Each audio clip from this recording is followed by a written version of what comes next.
ദിലീപിന് പ്രതികാരം ചെയ്യുമോ എന്നുള്ളത് ദിലീപിനോട് തന്നെ ചോദിക്കേണ്ട കാര്യമാണ്.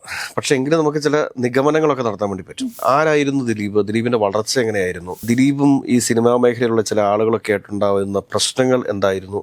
ഇതിനെക്കുറിച്ചൊക്കെ നമ്മൾ പരിശോധിക്കേണ്ടതായിട്ടുണ്ട്. ഏതൊക്കെയോ സമയത്ത് എവിടെയോ വെച്ച് ദിലീപ് സ്വയം മറന്നുപോയോ എന്ന് നമുക്ക് ചോദിക്കേണ്ടി വരും. ദിലീപിന് പ്രതികാരത്തിന് ഇറങ്ങാനുള്ള സാധ്യതകൾ കുറവാണ്. ഇന്നലെ ദിലീപ് കോടതിയിൽ നിന്ന് കുറ്റവിമുക്തനായി പുറത്തേക്ക് വരുന്ന സമയത്ത് അവിടെ വെച്ച് പറഞ്ഞതാണ് ദിലീപിന്റെ ഏറ്റവും വലിയ പ്രതികാരം എന്ന് പറയുന്നത്. ദിലീപ് ഒരു കാരണവശാലും ഇനി പ്രതികാരം ചെയ്യാൻ വേണ്ടിയിട്ട്, പക്ഷെ നിയമപരമായിട്ടുള്ള ചില കാര്യങ്ങളിലേക്ക് ദിലീപ് കടക്കും. നമസ്കാരം. ദിലീപ് ഇനി പ്രതികാരം ചെയ്യുമോ? ദിലീപ് ഇനി പ്രതികാരം ചെയ്യുമോ എന്നുള്ളത് ദിലീപിനോട് തന്നെ ചോദിക്കേണ്ട കാര്യമാണ്.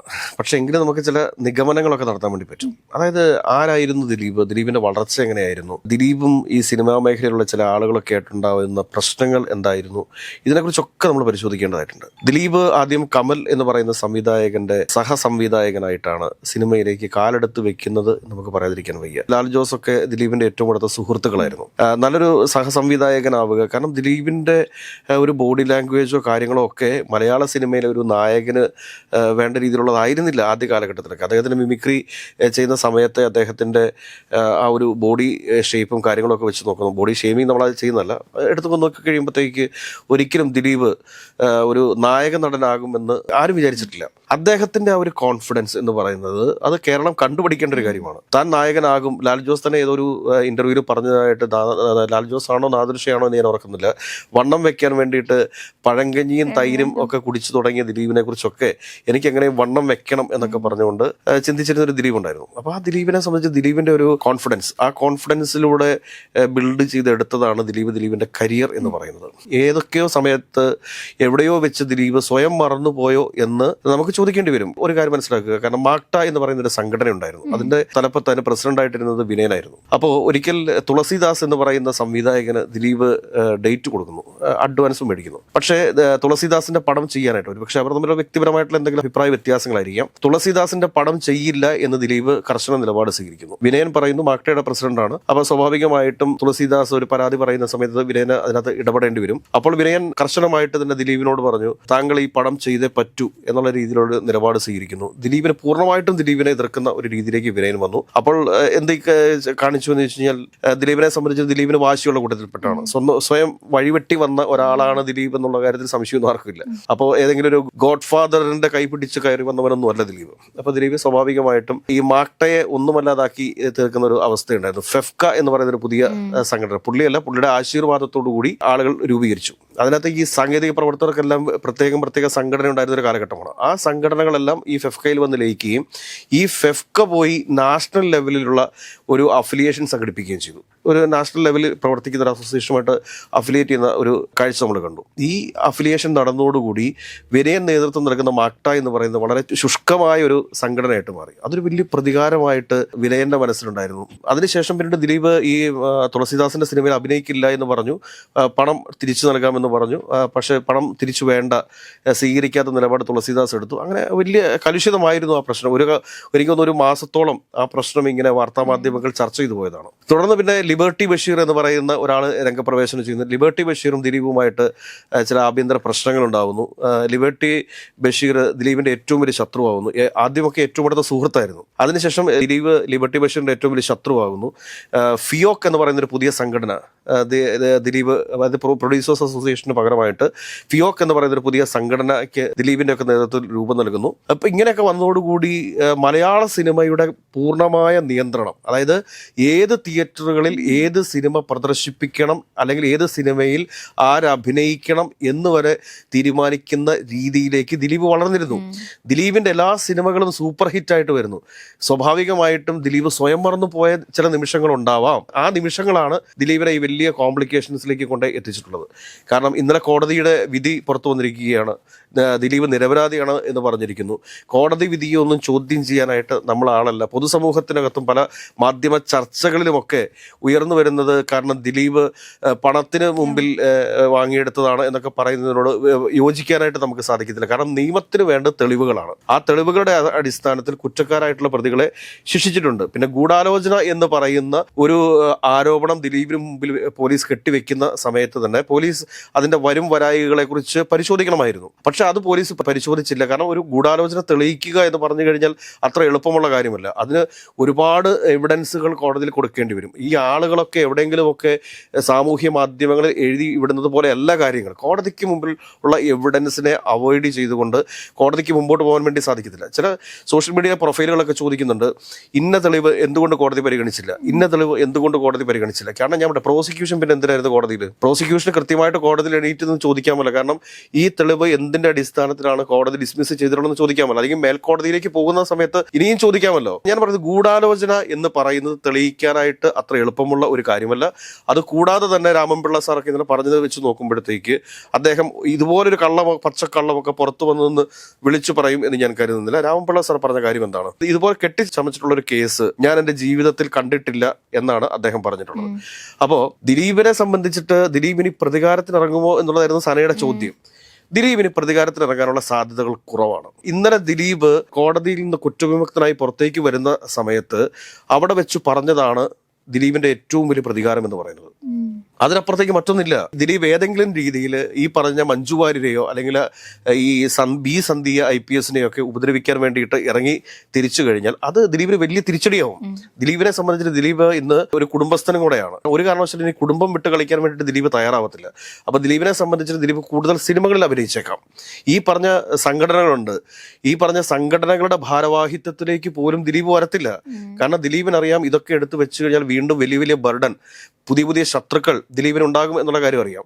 കാരണം ദിലീപിനെ ഇന്നലെ കുറ്റവിമുക്തനാക്കിയതിന് ചില ആളുകളൊക്കെ സന്തോഷിച്ചപ്പോൾ ഈ ദിലീപ് തന്നെ ആശീർവാദം കൊടുത്ത് രൂപീകരിച്ചിട്ടുള്ള സംഘടനകളുടെ ഒക്കെ തലപ്പത്തിരുന്ന് ആ നേതൃത്വം ആസ്വദിച്ചുകൊണ്ടിരിക്കുന്ന ആളുകൾക്കൊന്നും അതത്ര പിടിച്ചിട്ടുണ്ടാവത്തില്ല.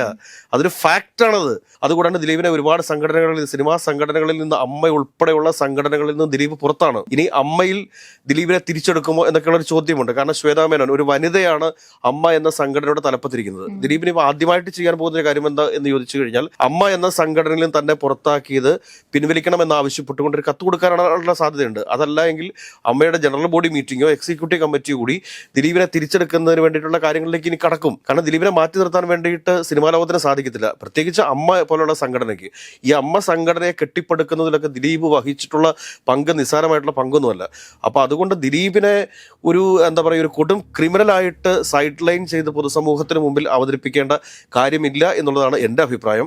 അത് കൂടാതെ തന്നെ മറ്റൊരു വസ്തുത എന്താണെന്ന് ചോദിച്ചു കഴിഞ്ഞാൽ ദിലീപിനെ സംബന്ധിച്ചിട്ട് ഇനി നാളെ ബി സന്ധ്യക്കെതിരെ തോക്കെടുത്തിറങ്ങും, അല്ലെങ്കിൽ മഞ്ജു വാര്യർക്കെതിരെ തോക്കെടുത്തിറങ്ങും. ചില സാമൂഹ്യ മാധ്യമങ്ങളൊക്കെ എന്തൊക്കെയാണ് എഴുതി പിടിപ്പിക്കുന്നത്? മഞ്ജു വാര്യർ ഇവിടെ നിന്നും നാട് വിട്ടുപോയിക്കണം, വിദേശ രാജ്യത്തിലേക്ക് പോകുന്നതായിരിക്കും നല്ലത്, അല്ലെങ്കിൽ അവർ അപകടത്തിൽപ്പെട്ടേക്കാം. ഇതെന്താ വെള്ളരിക്കപ്പെട്ടണോ? ഇവിടെ ഇന്ത്യയിൽ ജനാധിപത്യമുള്ള ഒരു രാജ്യമല്ല ഇന്ത്യ എന്ന് പറയുന്നത്. ആ ഇന്ത്യയിൽ ദിലീപിന് അങ്ങനെയൊക്കെ പ്രതികാരം ചെയ്യാൻ പറ്റുമോ? നിയമവിധേയമല്ലാത്ത രീതി, നിയമവിരുദ്ധമായിട്ടുള്ള പ്രവർത്തികൾ ഇവിടെ ഈ രാജ്യത്ത് ചെയ്യാൻ വേണ്ടി സാധിക്കുമോ? പക്ഷെ ഇത്രയും വർഷങ്ങൾക്ക് ശേഷം അവര് പിരിഞ്ഞിരുന്ന സമയത്തും ദിലീപും മഞ്ജുവായിട്ട് ഒരു പ്രശ്നവും ഇതുവരെ ഉണ്ടായിരുന്നില്ല. അതേപോലെ ദിലീപ് ഒരു രീതിയിലും മഞ്ജുവിനെതിരെ പറഞ്ഞിട്ടുമില്ല. പക്ഷെ ഇന്നലെ വിധി വന്നതിന് ശേഷമാണ് ദിലീപ് മഞ്ജുവിനെതിരെ ഒരു പ്രതികരണം നടത്തിയത്. നാളിതുവരെ ഈ കഴിഞ്ഞ 8-9 വർഷം എന്ന് പറഞ്ഞു കഴിഞ്ഞാൽ കോടതിയുടെ ഒരുപാട് റെസ്ട്രിക്ഷൻസ് ദിലീപിന് മേൽ ഉണ്ടായിരുന്നു. അപ്പോൾ ഒരുപാട് സ്ഥലങ്ങളിൽ ഇവരൊക്കെ ദിലീപിനെതിരെ ശക്തമായിട്ട് പറഞ്ഞിട്ടുണ്ട്. മഞ്ജു വാര്യരായിക്കോട്ടെ, അതിജീവിതയെ അനുകൂലിക്കുന്ന ആളുകൾ.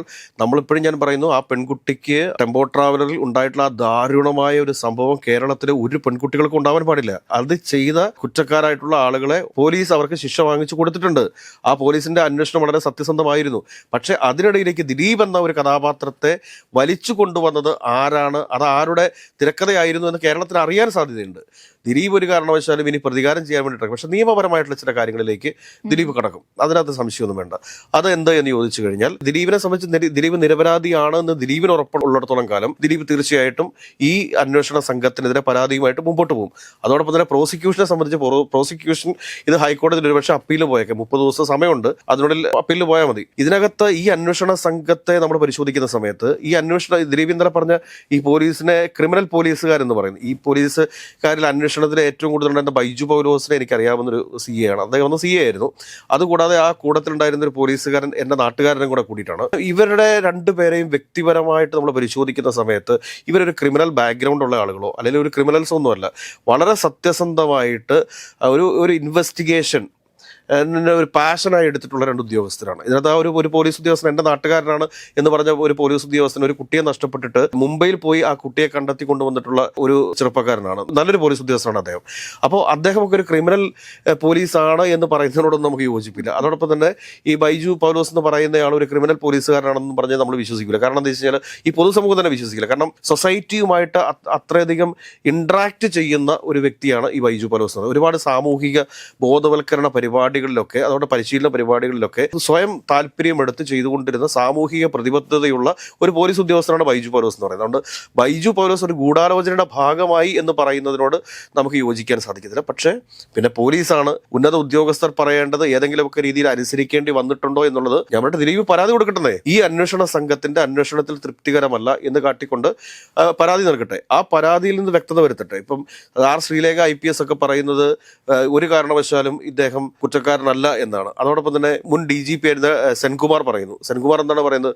ദിലീപ് ഈ കേസിൽ നിരപരാധിയാണ്. ഈ അന്വേഷണത്തിന്റെ തുടക്കത്തിൽ സെൻകുമാർ ആയിരുന്നു DGP ആയിട്ടുണ്ടായിരുന്നത്. അപ്പോൾ സെൻകുമാർ പറയുന്നു ദിലീപ് ഒരു തരത്തിലും ഈ കേസിൽ പ്രതിയല്ല, ദിലീപിനെ മനഃപൂർവ്വം ഈ കേസിൽ പ്രതിയാക്കിയിട്ടുള്ളതാണ് എന്ന് പറയുന്നു. അന്വേഷണം ഏത് രീതിയിലാണ് മുമ്പോട്ട് പോയിട്ടുള്ളത് എന്നുള്ളതിനെ കുറിച്ചൊക്കെ കൃത്യമായിട്ടൊരു പുനരന്വേഷണം വരുമ്പോൾ പരിശോധിക്കുന്നത് നല്ലതാണ്.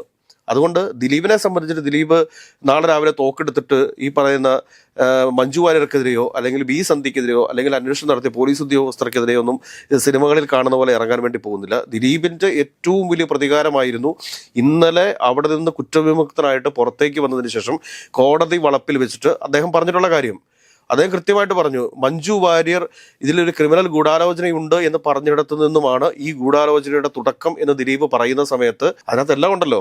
അദ്ദേഹത്തിന് കഴിഞ്ഞ 9 വർഷക്കാലം അദ്ദേഹത്തിന്റെ മനസ്സിൽ ഒളിപ്പിച്ചു വെച്ചിരുന്ന മുഴുവൻ കാര്യങ്ങളും ഇന്നലെ അവിടെ ഇറക്കി വെച്ചിട്ടുണ്ട്. ഇനി ദിലീപിനെ സംബന്ധിച്ചിട്ട് പഴയതുപോലെ തന്നെ സംഘടനകളിൽ തിരിച്ചെത്തുക, മെമ്പറായിട്ട് മാത്രം തിരിച്ചെത്തുക. ഒരിക്കലും ഒരു ഭാരവാഹിയായിട്ട് പോലും ദിലീപ് തിരിച്ചെത്തുമെന്ന് എനിക്ക് തോന്നുന്നില്ല. മെമ്പറായിട്ട് മാത്രം അദ്ദേഹം തിരിച്ചെത്തും. അതിനുശേഷം പിന്നീട് അദ്ദേഹം ചെയ്യേണ്ടത് സിനിമകളിൽ ആക്റ്റീവ് ആവുക, സജീവമാവുക, കൂടുതൽ സിനിമകൾ ചെയ്യുക, ജനപ്രിയമായിട്ടുള്ള കൂടുതൽ സിനിമകൾ ചെയ്യുക. അങ്ങനെ വരുമ്പോഴത്തേക്ക് പോയ ദിലീപിന്റെ ഇമേജ് പൂർണ്ണമായിട്ടും തിരിച്ചു പിടിക്കാൻ വേണ്ടി സാധിക്കും. മറിച്ച് അനാവശ്യമായ പ്രസ്താവനകൾ ഈ അന്വേഷണ ഉദ്യോഗസ്ഥർക്കെതിരെ അല്ലെങ്കിൽ മഞ്ജു വാര്യർക്കെതിരെ നടത്തി കഴിഞ്ഞാൽ ദിലീപിന്റെ ഇമേജ് വീണ്ടും താഴത്തേക്ക് പോകും. ദിലീപ് ഒരു കാര്യം മനസ്സിലാക്കേണ്ടതെന്ന് വെച്ചാൽ ദിലീപിനെ കല്ലെറിയാൻ, ദിലീപിന്റെ ഭാഗത്തു നിന്നുണ്ടാകുന്ന ഒരു നെഗറ്റീവ് പോയിന്റിനെ പോലും വിമർശിക്കാനും ഈ സാമൂഹ്യ മാധ്യമങ്ങളിലിട്ട് വലിച്ചു കയറാനും വേട്ടപ്പട്ടികളെ പോലെ ഒരുപാട് ആളുകൾ ഇവിടെ നിൽക്കുന്നുണ്ട്. അതുകൊണ്ട് ദിലീപ് പരസ്യമായിട്ടുള്ള ഒരു പ്രതികാരത്തിന് ഇറങ്ങിത്തിരിക്കത്തില്ല. നിയമപരമായ വഴികൾ തേടും. അതിന് ഒരു സംശയവും വേണ്ട. ഇപ്പോൾ പ്രോസിക്യൂഷൻ അപ്പീൽ പോയി കഴിഞ്ഞാൽ അതിനെ പ്രതിരോധിക്കും. അതുകൂടാതെ തന്നെ ഇപ്പോൾ തന്നെ ദിലീപ് ഈ അന്വേഷണ സംഘത്തിനെതിരെ പരാതിയുമായിട്ട് ഉറപ്പായിട്ടും കോടതി വഴിയോ സംസ്ഥാന സർക്കാരുമായിട്ട് ബന്ധപ്പെട്ടോ ഒരു അന്വേഷണം നടത്തിക്കും എന്നുള്ള കാര്യത്തിലൊന്നും ആർക്കും ഒരു സംശയം വേണ്ട. അതുകൊണ്ട് ദിലീപിന്റെ പ്രതികാരം ഇന്നലെ കഴിഞ്ഞു. ഇനി ദിലീപിന്റെ പ്രതികാരം എന്ന് പറയുന്നത് നല്ല സിനിമകൾ മലയാളികൾക്ക് നൽകുക എന്നുള്ളതാണ്, നല്ല സിനിമകൾ നിർമ്മിക്കുക എന്നുള്ളതാണ്, കുറച്ചധികം തിയേറ്ററുകൾ ആരംഭിക്കുക എന്നുള്ളതാണ്. ഇങ്ങനെയൊക്കെയുള്ള കാര്യങ്ങളിലേക്കായിരിക്കും ദിലീപ് കൂടുതൽ ശ്രദ്ധ തിരിക്കുക എന്നാണ് എനിക്ക് മനസ്സിലാക്കാൻ സാധിച്ചിട്ടുള്ളത്.